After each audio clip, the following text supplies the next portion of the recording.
Executive Governor of Edo State, Godwin Obaseki. If we are in agreement that the Executive Governor should come forward to his pulpit to present his budget, please say aye. Aye. Those against say nay. The ayes have it. You go ahead to present it.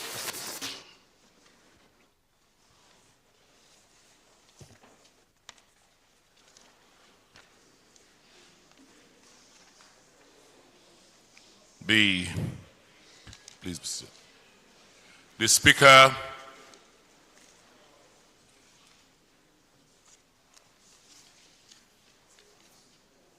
and honorable members of the Edo State House of Assembly, distinguished ladies and gentlemen, it is to the glory of God Almighty that I stand before this distinguished house today to express my profound gratitude to Mr. Speaker and the honorable members of this house for the unwavering support and solid alliance which has existed between us these last 7 years. This very cordial working relationship between the legislature and the executive arms of government has created the convivial environment which has fostered the progress that has made it possible for our transformation to occur. Mr. Speaker, as this is my valedictory budget speech, I crave your indulgence to briefly reflect on our journey of transformation over the last 7 years. This journey would not have happened but for the tremendous support which I have enjoyed from the good people of Edo State who you represent. It has been a journey in which we have reversed the hopelessness which was hitherto experienced by our youths who were either migrating irregularly or being trafficked to a situation where we now train them in skills and give them job opportunities.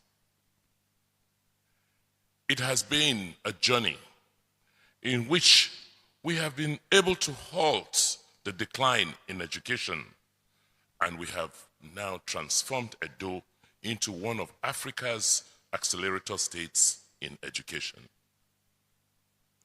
It has been a journey in which Edo State is being transformed from a civil service state to one attracting billions of dollars of investments from the private sector.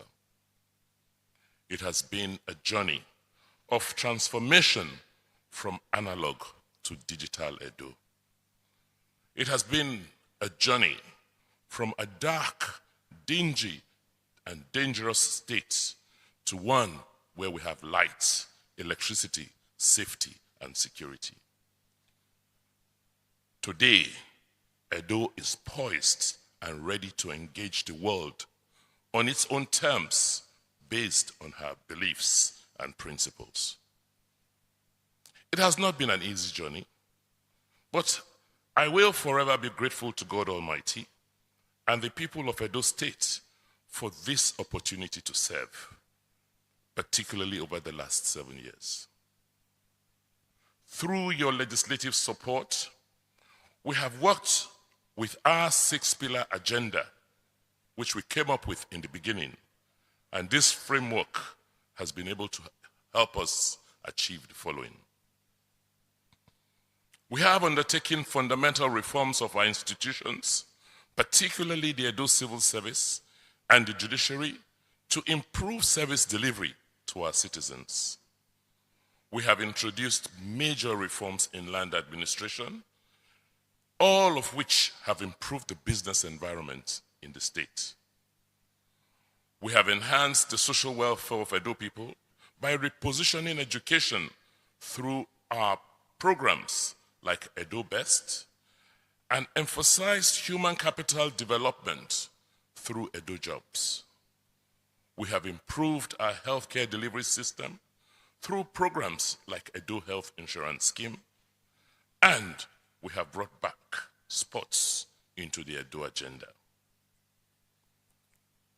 We have built digital and electricity infrastructure in addition to massively extending the internal state road networks. We have embarked on an economic revolution in agriculture, technology, manufacturing, and the creative industry. We have reclaimed our position as the culture capital of West Africa, utilizing our rich cultural heritage and advantage to ignite the creativity and artistry of our people and to promote tourism into our state. We have taken concrete steps to stop deforestation and accelerate reforestation and the use of natural gas as a major strategy for us to meet our net zero goals. Mr. Speaker, these have been the planks of our reforms over the last 7 years, which have fundamentally transformed the landscape of our state and reset our future. We are very proud of our modest achievements, and anyone can go and verify them. Let me now quickly review the outgoing year, 2023. Mr. Speaker, the year 2023 has been characterized by political and economic uncertainties, especially with the devaluation of the Naira by almost 100% and the removal of fuel subsidy, which has led to a threefold increase in the price of premium motor spirit, PMS. These policies have added to the already tough economic and social conditions faced by our people, thus resulting in thousands more people slipping into poverty. Mr. Speaker and honorable members, despite these challenges, we continue to keep faith with the mandate of delivering good governance to our people.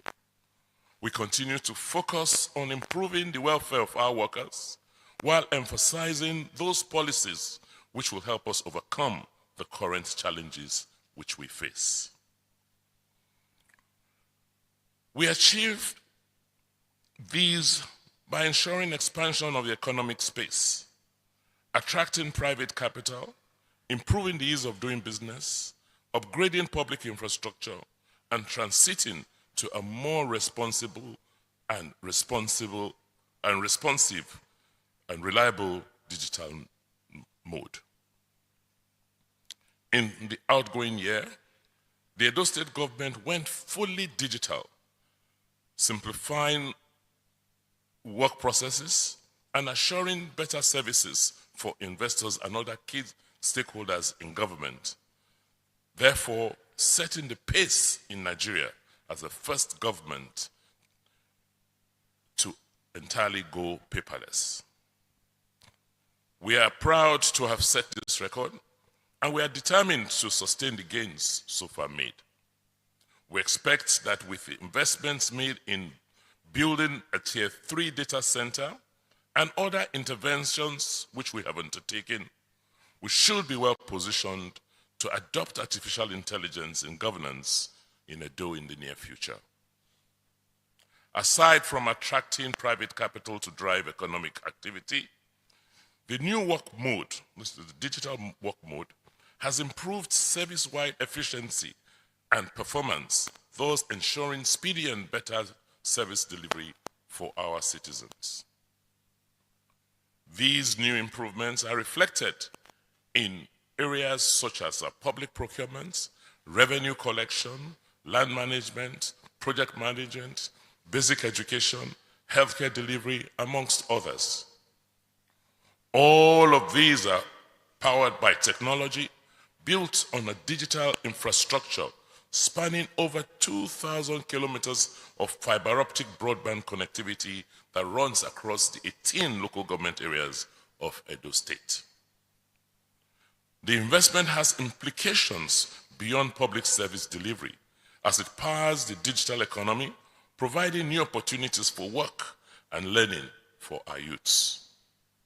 This transformative effort has resulted in the digitization of over 9 million government records. We have trained over 6,000 staff and deployed over 10,000 digital devices to our workers. Majority of the activities of the Edo State government take place from 6 hubs or locations, which are the Secretariat Hub, where we have cleaned up 6 new buildings, the Education Hub in Yaro, which is currently under construction, the Health Hub at the Stella Basanjo Hospital Complex of Sapele Road, the Agric Hub located at the ADP Complex on Airport Road, the Built Environment Hub on Sapele Road, and the Transport Hub in the municipality.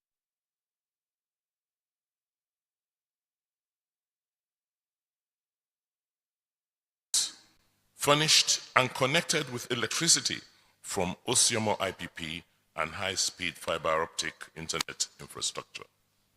With this arrangement, we have no doubt that the output of government will increase significantly. Mr. Speaker, we have also continued to emphasize human capital development. As we have extended in our investments in the education sector through our Edo Best program to ensure a better, brighter, and more fulfilling future for our children.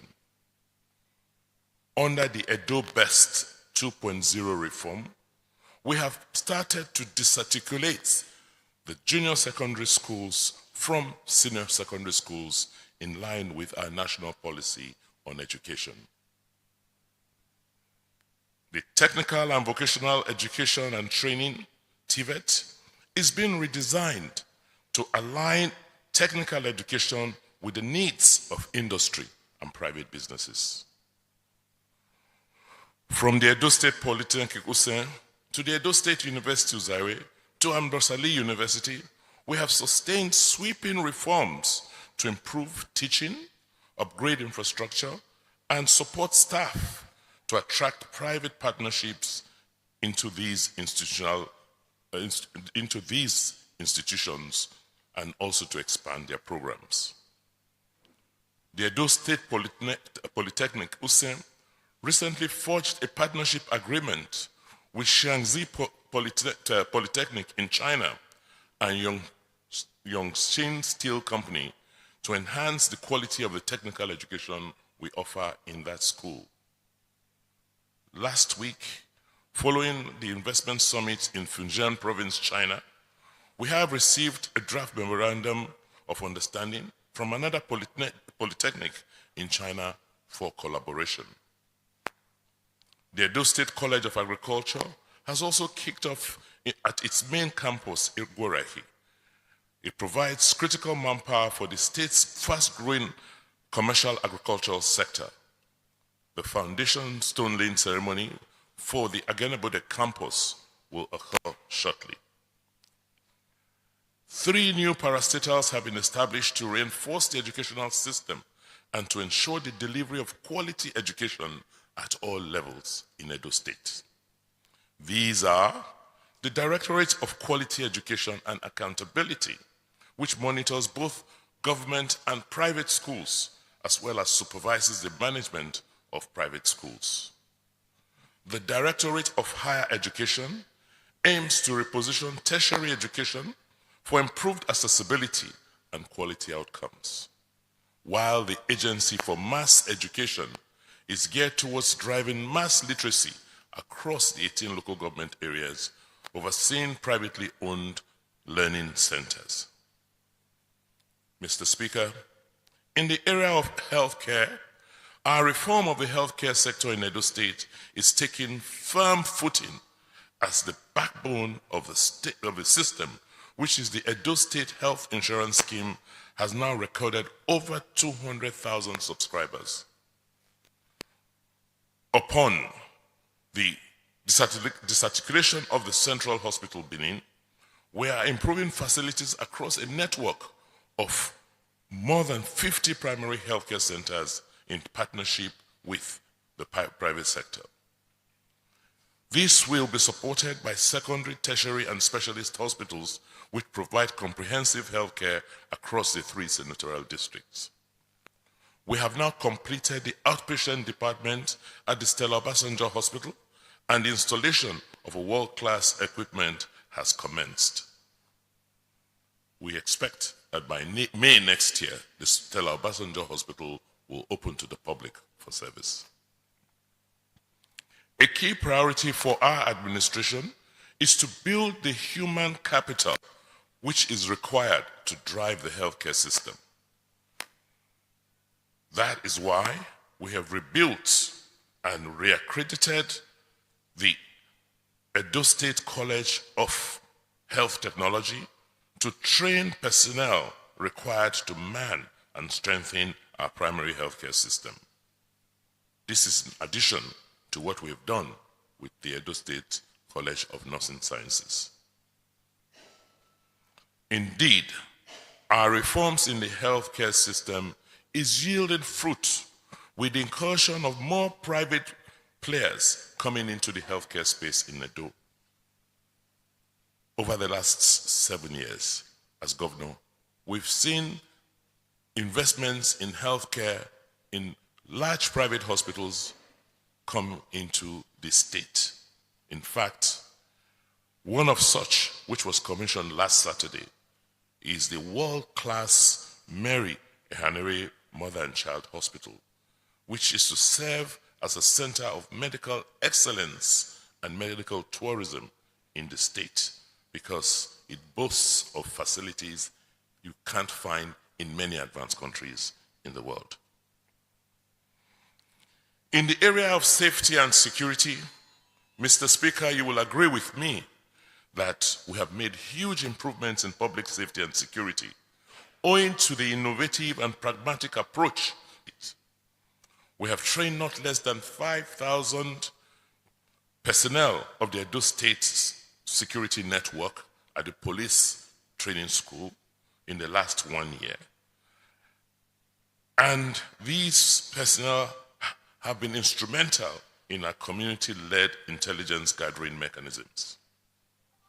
In collaboration with the Nigerian Communications Commission, NCC, these are codes as citizens can call at any time they are in distress or in danger, and response will come almost instantaneously.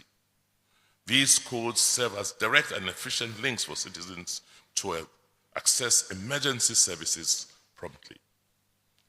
Additionally, a groundbreaking partnership with the Ministry of Health has been solidified, ensuring the seamless integration of emergency medical services, EMS, with the state and a fleet of ambulances. Concurrently, efforts are underway to fortify our surveillance infrastructure. The ongoing installation of street-wide cameras and lights represent a pivotal stride in bolstering our security apparatus and ensuring data collection capabilities for our security agencies. We shall shortly be bringing a bill to this House for a law to make it mandatory for businesses and designated premises to install surveillance cameras. Simultaneously, a dedicated committee has been established to create a safety commission tasked with overseeing safety compliance. These include regulations pertaining to building safety, event safety, and fuel station safety. In the area of infrastructure, we acknowledge the pains caused by the failing federal roads in Edo State and have duly commenced palliative repairs, which we know we will not get paid for, on the affected roads to ease the pain which of our citizens currently bear. Roads, particularly Benin-Sapele Road, Benin-Akbo Road, the Iruekwe and Sabugida Ora roads are now undergoing palliative repairs. As an alternative, we have also commenced repairs on the old Benin-Akbo Road as we shall ease traffic on these, so that we can ease traffic on these major roads. Over the past year, we have successfully completed the construction of 565 roads, covering a total distance of 737 kilometers, with a total expenditure of 58 billion naira. Under the various streams of the Edo State Employment and Expenditure for Results Program, C4, we undertook the construction of 300 roads spanning 212 kilometers across the state.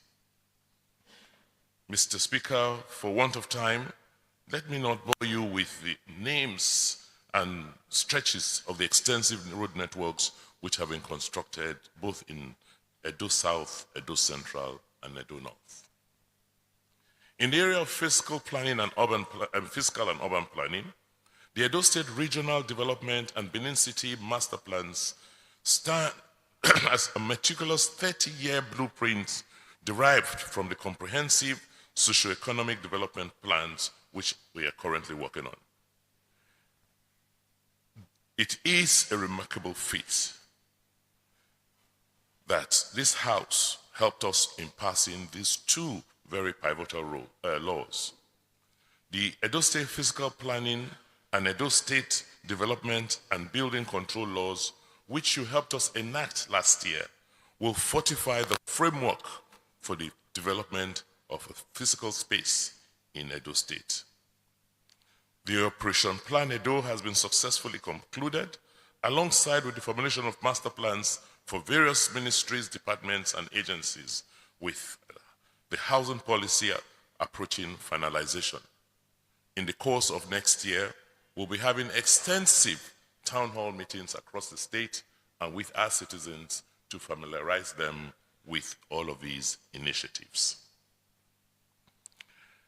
In the area of investments to spur the economic revolution which we set out to accomplish, Mr. Speaker, investors in the Edo State Oil Palm Program, ESOP, have started cultivating their nurseries and putting in place their irrigation systems in their various plantations. And we are truly proud of the decision to expand our investment space to allow for more private sectors in areas such as agriculture. These have led to several investments, or encouraged several investments that have agricultural basis as raw materials. Two of such happen to be ethanol plants that will be using cassava as their main inputs to produce alcohol for industry. We expect more plantations and processing plants will come up in the next few years as we set Edo up properly as an industrial haven and boost the revenues from these activities in the long run.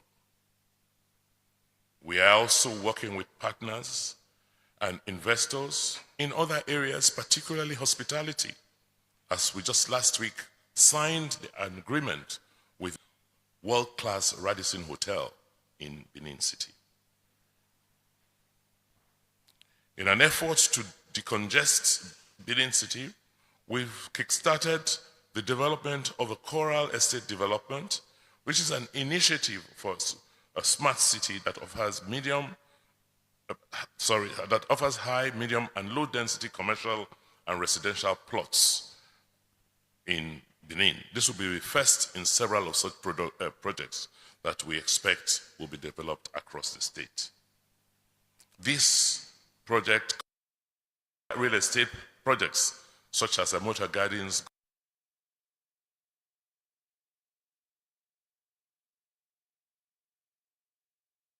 these initiatives have also spurred on private investors to now take the lead to begin to build high-end and high-quality residential and commercial developments in our state.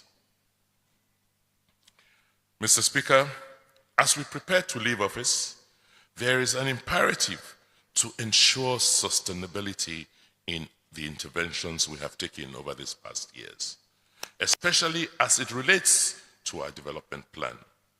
So we will soon be approaching this House for legislation to enact laws to guarantee the long-term planning efforts in Edo State.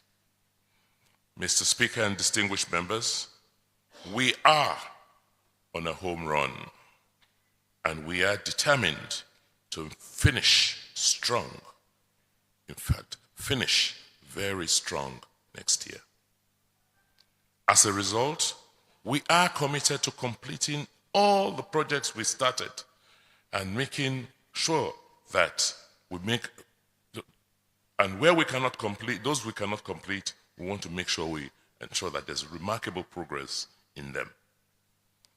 We are ready to make the necessary adjustments to attract the right kinds of investments and partnerships to build a reliable foundation for the future of Edo.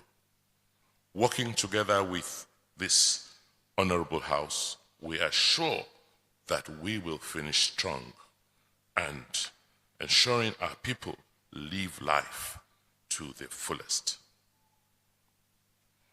In terms of mitigating the fallouts of the subsidy removal, we introduced a number of social safety net measures, such as provision of free Wi-Fi connectivity in public spaces so that people can go and do their work when they cannot buy credits, and also to provide youth in the gig economy. We also introduced free bus rides in the state through the Edo City Transport Services with an initial 2 months pilot phase, which we have now extended to the end of February next year. Benefited from this scheme. Mr. Speaker, budget for 2024. Let me on the two. As IMF World Economic Outlook predicts that there's a global economic growth reduction from 3.5% in 2023 to 3% in 2024. In Nigeria, the ongoing measures impacted economic activities continue. Meanwhile, the global headline inflation is projected to increase from decrease from 6.8% next year, in 2023, to 5.2% next year, with all the measures being taken by foreign government scars that will keep economic prospects below their pre-crisis levels in the long term. The slowdown in global economic activities, management may not be able to reduce inflation. The divergent policy paths in the largest economies of the world could exacerbate the US dollar's appreciation, while tightening global financing could trigger emerging markets' debt crisis. These are some of the challenges we see ahead in the international markets. While domestically, Nigeria's GDP growth remains weak and fragile, as it has slowed down from 2.3% in Q1 of this year to 2.3% from 3.5%. The reduction in growth is attributed to the adverse effects of the cash crunch experienced during the first quarter of this year, as well as the electioneering activities. Our foreign reserves continue to decline, reaching $33.9 billion at the end of July.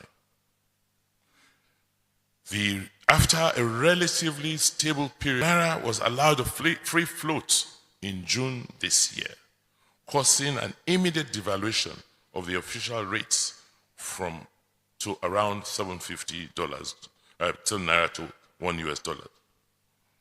Crude oil production has also declined over the last 8 years, and have continued to fall below capacity and below the federal government's benchmark of 1.69 million barrels per day.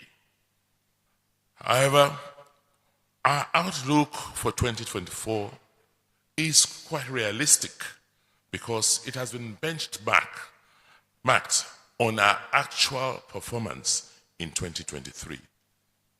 Let me use this opportunity to thank Mr. Speaker and members of this House for helping us accelerate the consideration and passage of our supplementary budget for 2020. Our 2024 budget assumes that inflation will be about 25% next year. Mr. Speaker, as a subnational government, we have very little say on how monetary policy is managed in the country. But our aim is to, as much as possible, stabilize our own macroeconomic environment in Edo State.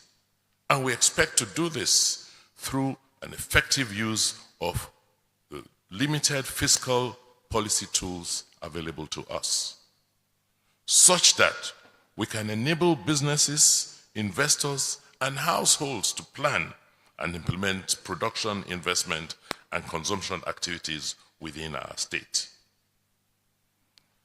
The Edo State's fiscal policy is envisaged to control and enforce compliance with established spending limits to achieve a sound budgeting system which include aggregate fiscal discipline, allocative efficiency, and effective spending that can propel Edo's economy to be among the top 3 economies in the country by the end of 2025. Growth will remain largely driven by fiscal stimulus, which has been helped by an increase in the receipts from the federal government. These receipts have increased because of the devaluation of the currency. In addition to anticipated growth in non-oil sectors such as agriculture, manufacturing, and services, we expect that the other areas will be central to economic growth. We have adopted a 5% GDP growth target for 2024 as against the 3.75 from the federal government. We expect as a state that we will grow faster than the federal government. This reflects our expected growth in the domestic economy, resulting from the size and quality of government capital expenditure in 2024 and private sector investments in our economy in the same period. Mr. Speaker, members of this great House, the 2024 budget has been Christian budget's home run, finishing strong. Despite the global economic headwinds and the attendant implications for our national economy, we intend to marshal our limited resources to complete all ongoing projects across the state in furtherance of our commitment for the well-being and prosperity of Edo State. Though resources are at the optimum and our revenues are severely impacted by prevailing lags in the economy, we will sustain efforts to improve the ease of doing business, consolidate on key reform programs, and conclude all transactions needed to stimulate economic growth. Mr. Speaker and honorable members, our budget size for the year 25.3 billion naira, which is a slight increase from the 2023 budget. This year, the budget is made up of 178 billion for capital and 146 billion for recurrent expenditure. The inflation occasioned by the floating of the naira means that, in actual terms, the budget is only slightly higher than the previous year's budget. The revenue estimates is based on a $65 per barrel benchmark for crude oil with an average daily production of 1, as well as an increase in our own internally generated revenue estimates, which we expect will be in the neighborhood of 72 billion naira next year. The IGR will be boosted by reforms in revenue collection, property laws, and land management reforms. We are intensifying efforts to sanitize the state's property market and to restore discipline, ensuring that the right permits are obtained before construction occurs. To this end, we expect a capital stroke recurrent expenditure ratio of 55% capital to 45% recurrent, respectively. We need to pursue policies like this so that we can stimulate our economy. With this, we could invest in critical infrastructure necessary to solidify our economic expansion plans and place the state on a path of incremental growth, which will be driven by accelerated industrial and manufacturing outputs, as well as tourism and the creative sector. The total projected revenues for 2024 is expected to be in the neighborhood of 303 billion, consisting of 55 billion statutory allocation, 38 billion VAT, 40 billion capital receipts, 72 billion IGR, and 10 billion from grants, amongst others. The balance will be sourced from development financing and other financing institutions.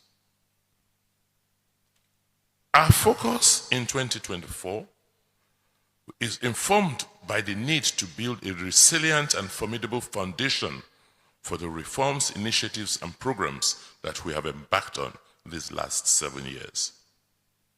The ultimate target is to promote economic expansion, technology, arts and culture, social inclusion, and economic empowerment for our citizens through sustained investments across various sectors of the economy necessary to drive growth and development. Public-private partnerships will continue to dominate our investment initiatives in the new year. Some of the key goals and priorities of the 2024 budget areas are economic growth and stability, which will include public safety and security, business environment reforms, that is infrastructure investment in technology, job creation, particularly as it relates to technology innovations. The other area of reform will be deepening the public and civil service transformation by introducing more technology, recruiting a lot more younger people into the service, and emphasizing training for those who are already in service. We will also emphasize human capital development, particularly reforms in the education sector and in the health sector. In the 2024 fiscal year, our focus are as follows. We will spend 25% of our total budget, which is about 85 billion naira, on those areas that will stimulate growth and enable employment. We will spend another 19%, which is about 62.8 billion naira, on infrastructure, particularly road infrastructure. We will spend about 10%, about 33.6 billion, on health. We'll spend another 10%, about 32.3 billion, on education. The building and physical environment space will take 7%, about 21 billion, while social welfare and benefits, because we have to care for our elderly, particularly pensioners, will take 16 billion, which is about 5% of our entire budget. We're dedicating about 2% to improving the environment, reforestation, and other climate issue areas, other activities that will mitigate climate change. We're expending 2% on electricity, 2% on agriculture, and 2% on youth and gender. The others, 16% of our 54 billion, will be devoted to other activities of government.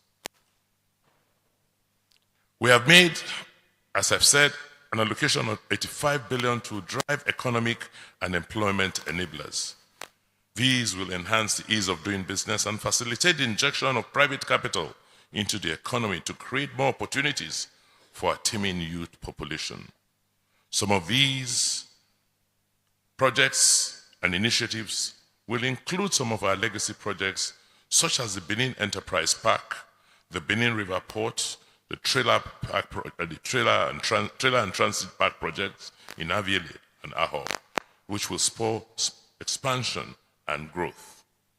In the area of road and transport infrastructure, we are going to be intentional about the development of roads and transport infrastructure, with the provision of 62.8 billion of our budget on this item. On the area of education, we will consolidate on our reforms to ensure the widespread adoption of EdoBest 2.0 across the education ecosystem. All basic and secondary schools in Edo will fully transition to a digital mode of learning, with the investments which we're making in broadband across the state. Our hope is that many of our classrooms will now be connected digitally so that children can receive instructions beyond what their teachers in class are offering them. Work is ongoing on our technical schools. Our higher educational reforms will continue, and we have a set target of pushing the boundaries of research and innovation that will drive new products coming out of what we currently produce in the state. Like I said, we have set aside 33 billion for healthcare, which is about 10% of our budget. We are not where we expect to be, which is about 15%, but we believe that this modest start will help us achieve the results and the goals we have set for ourselves for this year. One of the key health expenditures we're going to be emphasizing is making the statutory payments for the basic healthcare provision fund, so that the poorest of the poor in our society will not be excluded from the benefits of our healthcare system.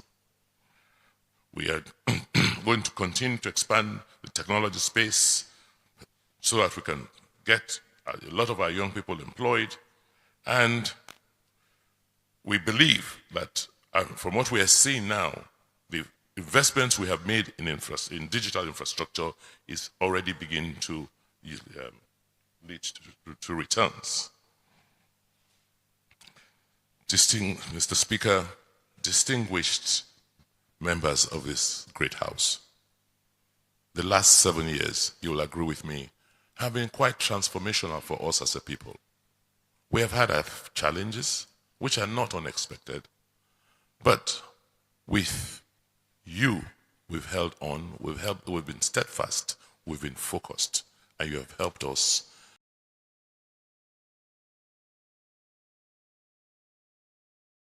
ensure that we stay on the path to reform and development.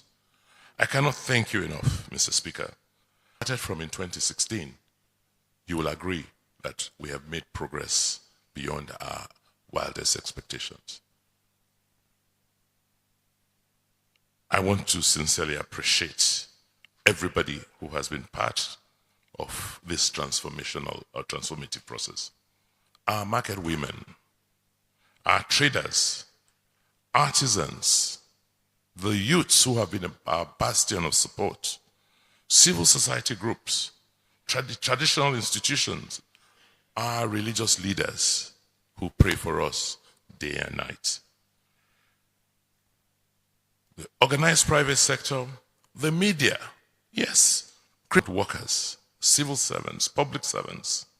You are just too many groups to mention because you defied all the odds and by the second, Oba Tokwe, and other royal fathers in the state for the support you have given us this last 7 years. I won't be here today as governor making this presentation, but for the support of my great party, the ruling party, this party and members of this party across the state, I want to say thank you for the support you've given us these years.